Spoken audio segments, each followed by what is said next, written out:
Hello, I'm back with another video. But before I start this video, I want to talk about my last video for a second. There seems to be people in the comments who for some reason got that I'm a conservative out of it. I'm not a conservative. I am as liberal as a liberal can be. I'm sorry I don't have the blue hair as you guys try to stereotype. But I am a liberal. I'm not a conservative. Okay, I just want to get that out of the way because I don't need people thinking I'm a conservative. Let's get into this video. And I don't even know where to start with this video. I got banned from Twitter for telling Elon Musk to. And I deleted my Instagram because I just found myself spending too much time on there and I wanted to do more with my life than rot away in bed watching Instagram Reels at 2 a.m. So I do not know much about any current trends that are happening. So I moved over to TikTok and holy shit, y'all be crazy on there. I don't even know where to start with this story, but let's start with the obvious. A lady made a 26-part story being in love with her psychiatrist, and if I said that wrong, that's as good as it's gonna get because I literally had to look like 10 times at the screen to say it right. I was saying psychologist, whatever. That's as good as it's gonna get.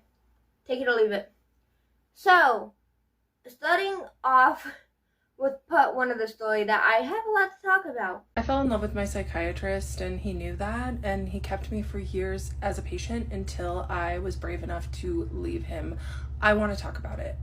Usually when I go on this app and I have a question, I have a bunch of videos that pop up and I searched in love with my psychiatrist and nothing happened. So I would really like to discuss what happens when we fall in love with our mental health professionals, and most importantly, the fact that there are so many people, especially men, that are emotionally dead inside, that feel called to going into psychiatry and therapy so they don't have to feel their feelings, but they can feed off of the vulnerability of their mostly female patients.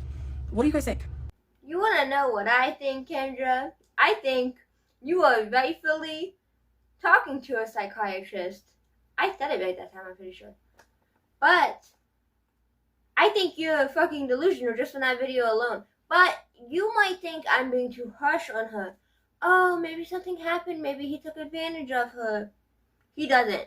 Just as I get more and more into her storytelling, you will see why I think she is delusional and why she needs to see someone else. Like, if it's that much of an issue, go see someone else. She says in the video, basically stereotyping or making assumptions that men get into being therapists and psychologists and psychiatrists, whatever the word is. I can't fucking say it. This is the worst video for me to be filming because I keep fucking forgetting the words. It doesn't matter. So, she's saying they get into like jobs like that so that they can take advantage of vulnerable female patients. That's not true. At least a lot of the times it isn't true. And just because she is making baseless assumptions and thinks that's what's happening to her, that does not mean all men who get into like fields like that are doing it to take advantage of women. But she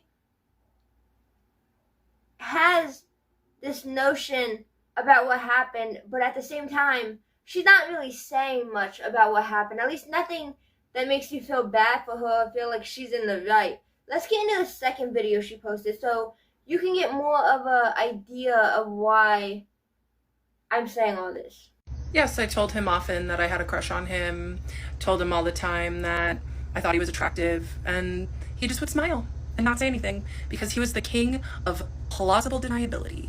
He didn't ever, ask me if I had a crush on him, but he didn't do anything when I told him. What did you expect him to do? What did you expect him to tell you? Did you expect him to tell you to just be blunt and tell you to fuck off, go find someone else? Because I can assure you, if he did that, you would still be online making videos like this. But instead of being like, he was so manipulative, he controlled me, and he knew I had a crush on him and he stayed, it would be more, he knew I had a crush on him and he kicked me to the curb. He fucked up my mental health even more. Since we're making baseless accusations, that's what I'm accusing you of probably doing if he kicked you out. Oh, he wasn't just fine with me having a crush on him and being in love with him. He loved it. And he had every ethical duty to end the psychiatric relationship when he found out that I had a crush on him, but he kept me for years after. And this is what I mean. He was a 38-year-old, attractive, smart, extremely successful psychiatrist, but he did not date. Why didn't he date? Because he got his emotional needs met feeding off of his patients and getting fantasy supply from them and being seen by them. I'm really good at seeing people. He loved the way I saw him.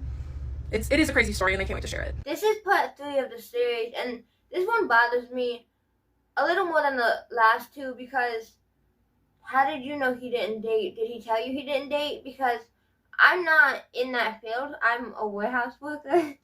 But I feel like, and you can correct me if I'm wrong, please let me know, because I've never been to like a therapist or a psychologist or a psychiatrist. So I feel like them sharing that they are dating or they have a girlfriend or a wife has nothing to do with you. I feel like that's not something they would share. Correct me if I'm wrong, please, because I'm not usually wrong. To just assume he didn't date because he loved taking advantage of you guys. He loved the fact that you all were apparently in love with him, and he loved that fact. I get, okay, maybe he should have went to the board and been like, I cannot see this patient anymore. But that's not on him, because that's his job. He's making money. And I think that when you try to put it all on him, that's not his fault. Sorry that he just sees you as a patient. He did not see you as someone to take advantage of. And at the same time, you're saying, oh, he never asked me if I had a crush on him. He never asked me this stuff. But he loved that. He loved the attention. He loved knowing. If he loved knowing, don't you think he would have asked? He would have encouraged you to talk about that so he can hear more about it? And I think it's like an awkward position. Like, yes, he can't outright be like, please stop fucking talking about me. Stop talking about how you have a crush on me. Because that is his patient. You are his patient. He is trying to help you get better. And I think if he's bluntly telling you, stop talking about this, I think that's more inappropriate than you think him leading you on and stuff like that. Yeah, I learned that through this experience, that many broken and wounded men are attracted to psychiatry when they're in med school because they learn that they have access to vulnerability, to extreme vulnerability, that they themselves don't allow themselves to feel or access, but they can get it from their patients. So that's why they can do anything, but they go to psychiatry. So they can feed off of the vulnerability of their patients and be the wounded healer instead of having to just face their own demons.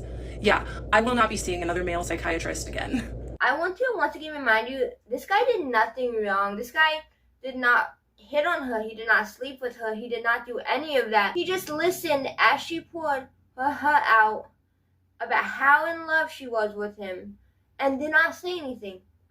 To call him a creep for that and to make up all these fantasies about how he is manipulative and a narcissist and how he gets off on taking advantage of vulnerable patients. I want to tell y'all that this lady has admitted that she told this guy she had a dream where they hooked up. You are the creep. You do not tell someone at their place of work while they are working that you had a dream you hooked up. You would not do it to a coffee barista. You would not do it to a Walmart employee. Why do you think it's okay to sexually harass? Because that's what this is. She sexually harassed him by admitting she had a dream where they hooked up to your psychologist. Why would you, a psychiatrist, whatever it is. I don't care at this point. I'm sorry. I'm not going to correct myself anymore. Like, why would you openly admit that to them? Why do you think that's okay? Then not only that, but you get online and blast him. So you sexually harass him at his place of work. Then you get online and act like he's the issue because he didn't respond how you wanted him to your love confession. She tries to use the fact he said something about liking a certain type of glasses that she has as a grooming tactic or whatever. But it turns out he has the same pair of glasses. And how do we know this? Because she doxed him. There is pictures of him flown all around the internet because she was upset that she could not fuck her psychiatrist. Like, I feel like this has to be a story at this point. Like, you are delusional. You are crazy. You need this psychiatrist. You should honestly have a female one, because something tells me you fall in love with the next one as well, and I cannot handle another 26-part story about the dumbest shit. Thank you. That is all I wanted to say today. I'm sorry about this fly that keeps flying around me. It's pissing me off. That is the end of my video. Thank you for listening to me out. As always, I hope you have a good rest of your day. Feel free to like or even subscribe.